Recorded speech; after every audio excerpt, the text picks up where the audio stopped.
Nous allons maintenant réaliser la modélisation de l'exercice sommatif du cours numéro 3, modélisation et dessin technique 1. Alors, l'objectif en premier lieu est de modéliser cet élément-là et en deuxième lieu de réaliser le dessin technique. On verra ça dans la deuxième partie. Alors, je vais sauter tout de suite. C'est donc l'objet qu'on doit réaliser.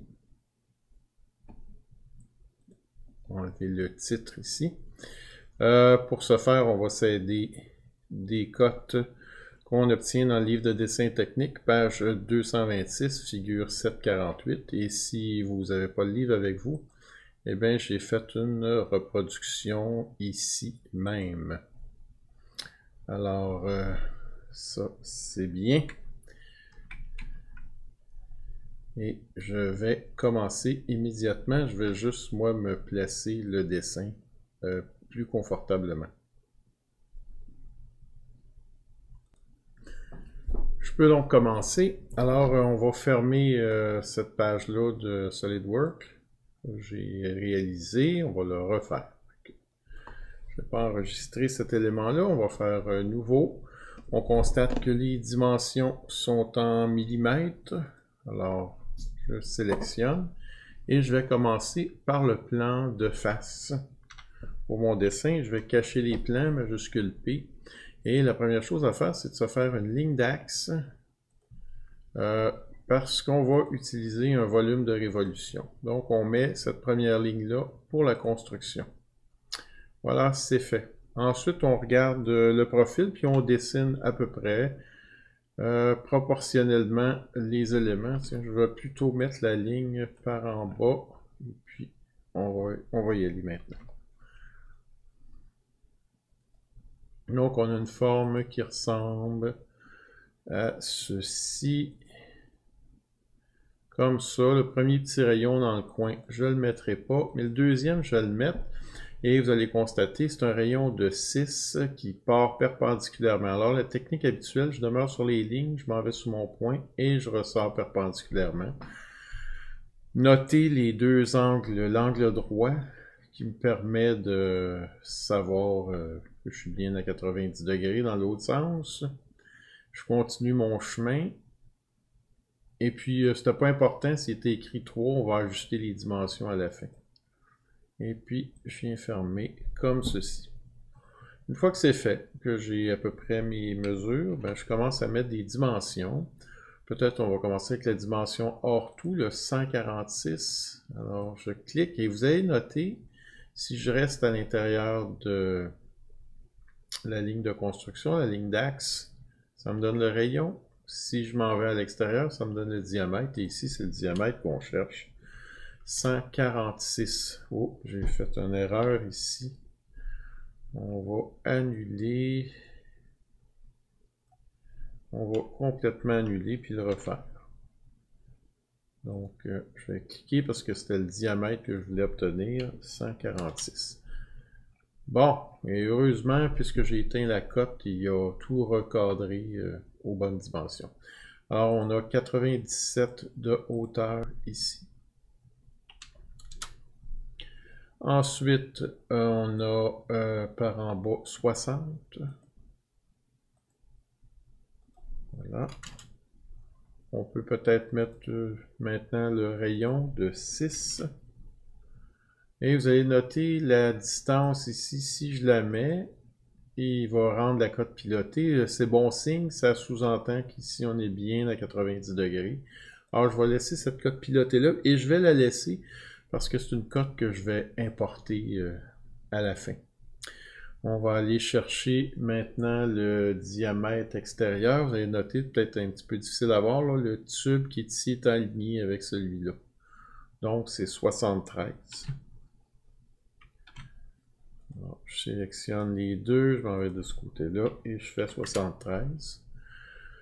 Et puis, on a le diamètre interne. Et ça, c'est une cote tolérancée. Ça, les tolérances, nous verrons ça la session prochaine. Ce que je peux vous dire, c'est qu'on prend, quand il s'agit d'un trou, le plus petit trou dans la tolérance, c'est une tolérance bilatérale comme ça. Si c'est une tolérance symétrique, plus ou moins, on prend le chiffre devant tolérance symétrique. Ça, on appelle ça le maximum de matière. Alors, si jamais c'est un arbre, c'est l'inverse qu'on ferait. Mais dans le cas présent, vous voyez, il y a plus de matière si mon trou est plus petit. Donc, je vais prendre le 53,95. Mettre la dimension ici, comme ça. Et on indique 53,95. C'est bon. Quand l'objet est bleu, bien, on vérifie qu'est-ce qui se passe. Mais là, je constate probablement qu'il ne manquera pas d'autres dimensions après. Je constate que je n'étais pas fixé en mettant collinéaire ici.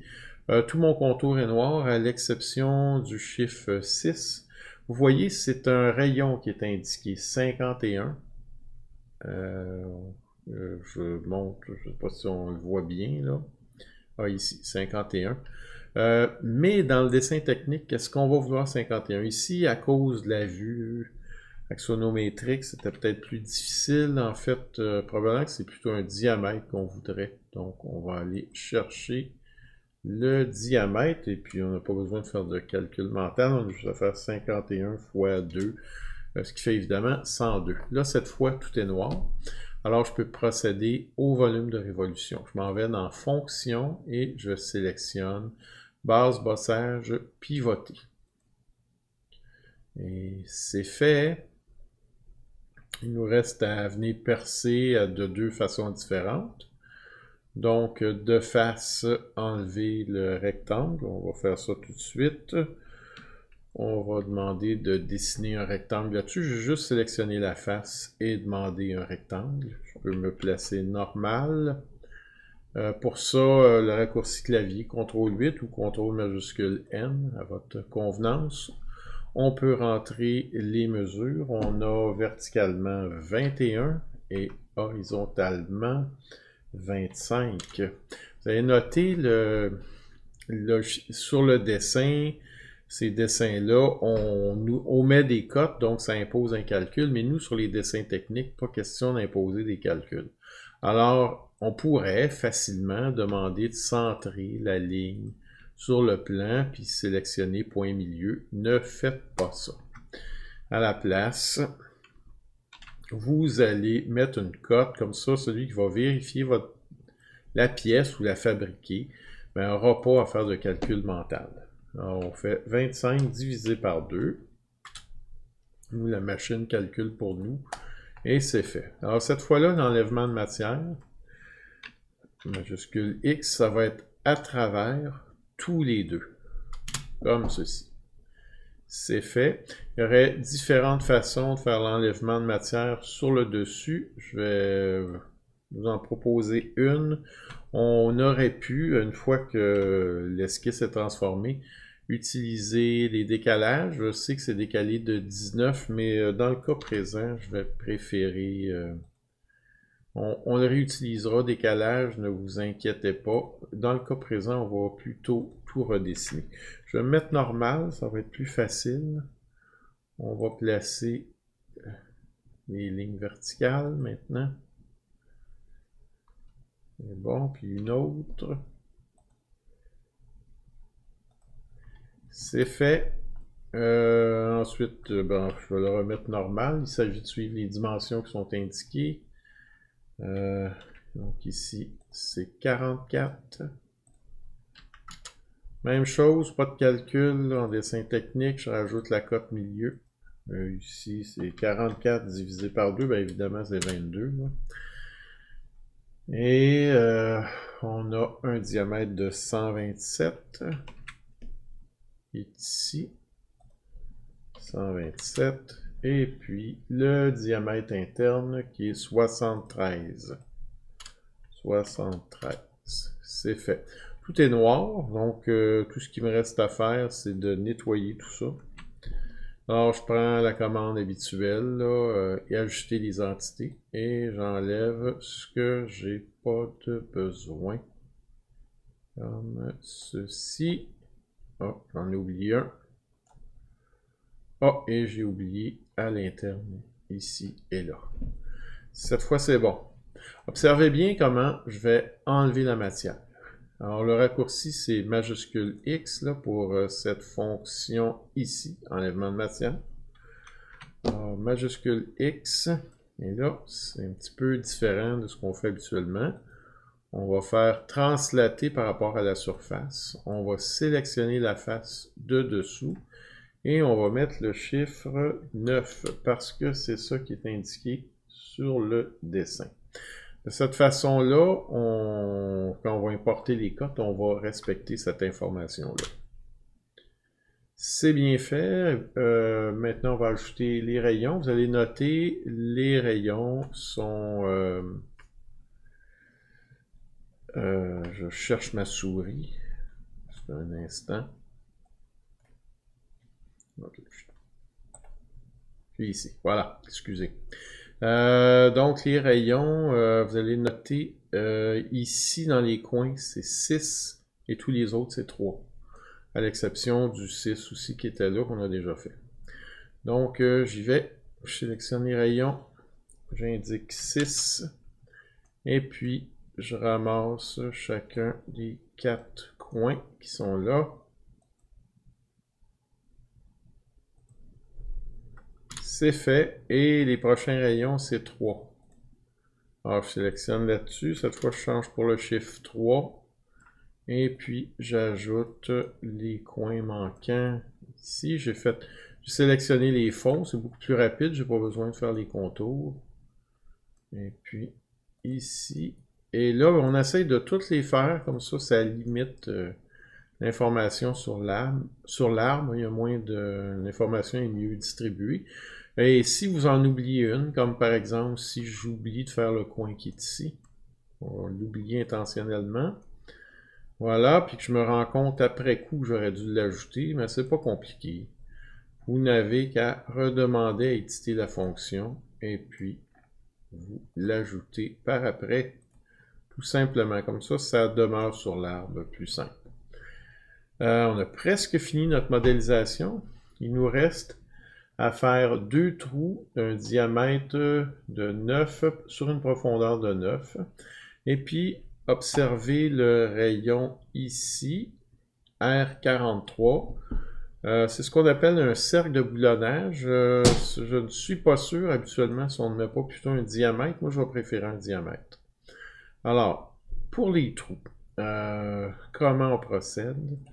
Sélectionnez toujours la face plate sur laquelle vous allez percer les trous. C'est moins critique qu'avant.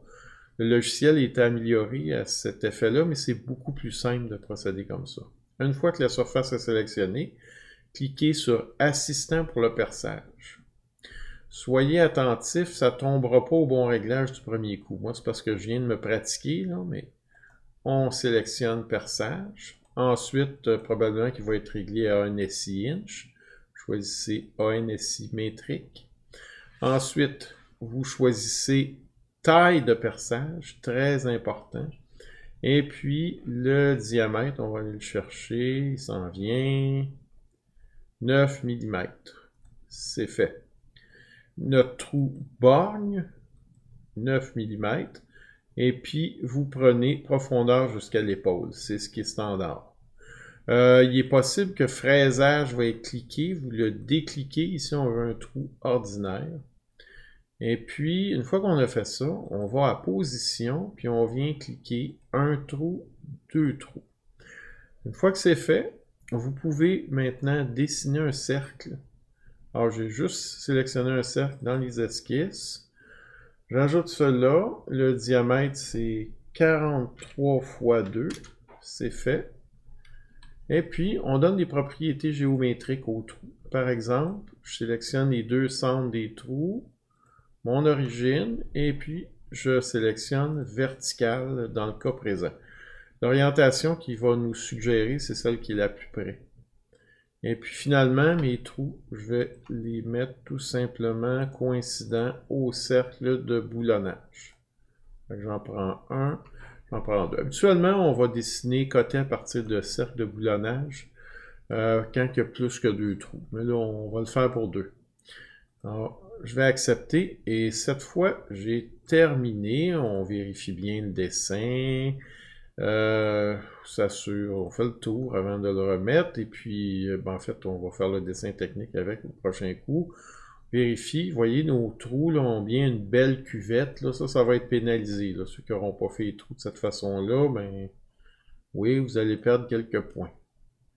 Mes rayons sont tout là, je suis satisfait. Alors, ben, je vous dis bon travail.